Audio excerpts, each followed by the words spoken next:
भाग्य का लिखा कभी नहीं मिटता। किसी गांव में एक बुद्धिमान ब्राह्मण रहता था।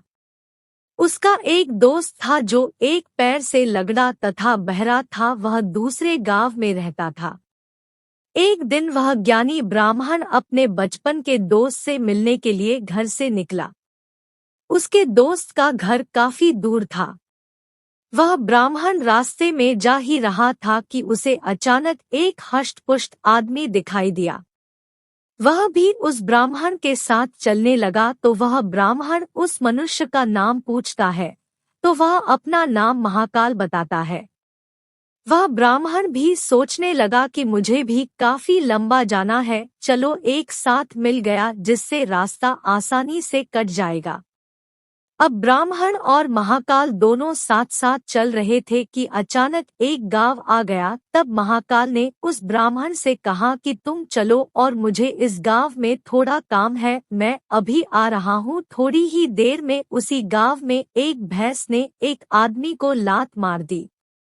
थोड़ी ही देर में महाकाल उस ब्राह्मण के पास आ गया और बोला कि चलो। फिर वह ब्राह्मण उस महाकाल के साथ चलने लगा। थोड़ी दूर जाने पर फिर एक गांव आया तो महाकाल उस ब्राह्मण से बोला कि मुझे इस गांव में थोड़ा काम है, मैं अभी आ रहा हूँ। थोड़ी ही देर में उस गांव में आग लग गई। वह ब्राह्मण सोचने लगा कि यह आदमी जहाँ जहाँ जाता है तो वहां पर कोई न कोई घटना जरूर घटती है। आता वह ब्राह्मण महाकाल से पूछ लिया कि भाई तुम कौन हो। ब्राह्मण की बात सुनकर महाकाल बोला कि मैं यमदूत हूँ, मनुष्यों के प्राण हरण करना मेरा काम है। उसके बाद ब्राह्मण महाकाल से पूछा कि तुम यमदूत हो तो ये बताओ कि अगली मृत्यु किसकी होने वाली है। तब महाकाल ने कहा कि अगली मृत्यु तुम्हारे उसी मित्र की होने वाली है जिससे तुम मिलने के लिए जा रहे हो। वह ब्राह्मण सोचने लगा यदि ऐसी बात है तो मैं अपने मित्र से मिलने नहीं जाऊंगा। महाकाल ने ब्राह्मण से कहा कि तुम जो सोच रहे हो ऐसा कुछ भी नहीं होगा, होनी अटल है इसलिए होकर रहेगी। थोड़ी देर में उस ब्राह्मण ने देखा कि उसका मित्र उससे मिलने के लिए बड़ी तेजी से चला आ रहा है। जैसे ही उसका मित्र उस ब्राह्मण के पास पहुंचता है, हृदयाघात होने के कारण उसकी मृत्यु हो जाती है। इससे उस ब्राह्मण को बड़ा पछतावा होता है। वह ब्राह्मण उस महाकाल से पूछता है, अच्छा ये बताओ कि मेरी मृत्यु कब और कैसे होगी। तब महाकाल ने कहा कि तुम्हारी मृत्यु ठीक 6 महीने के बाद दूसरे राज्य में फांसी लगने से होगी। वह ब्राह्मण फिर अपने घर गया और सीधे अपने राज्य के राजा के पास गया और ब्राह्मण ने राजा से सारी बात बता दी। तब राजा ने राज्य सभा में यह प्रश्न सबके सामने रखा। तब उस राज्य सभा में यह फैसला लिया गया कि यदि ऐसी बात है तो वह ब्राह्मण इसी राजमहल में 6 महीने तक रहेगा। राजा ने ब्राह्मण के लिए राजमहल में ही व्यवस्था करवा दी। धीरे धीरे समय व्यतीत हो रहा था।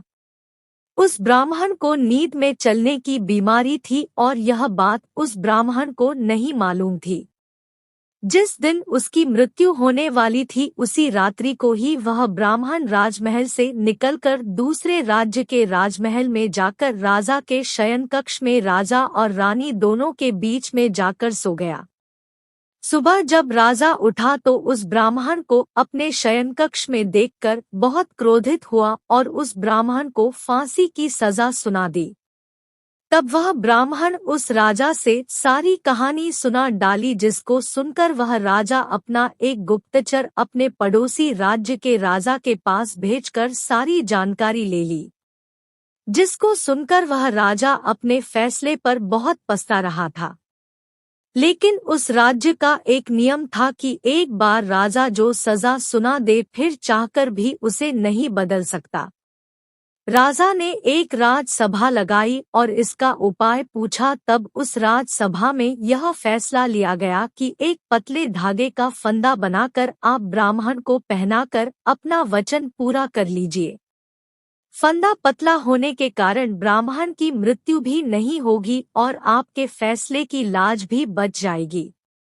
तब एक पतले पतले धागे से फांसी का फंदा बनाया गया और उसके अगले दिन ब्राह्मण के गले में डाल दिया गया और फंदे को खींच दिया गया।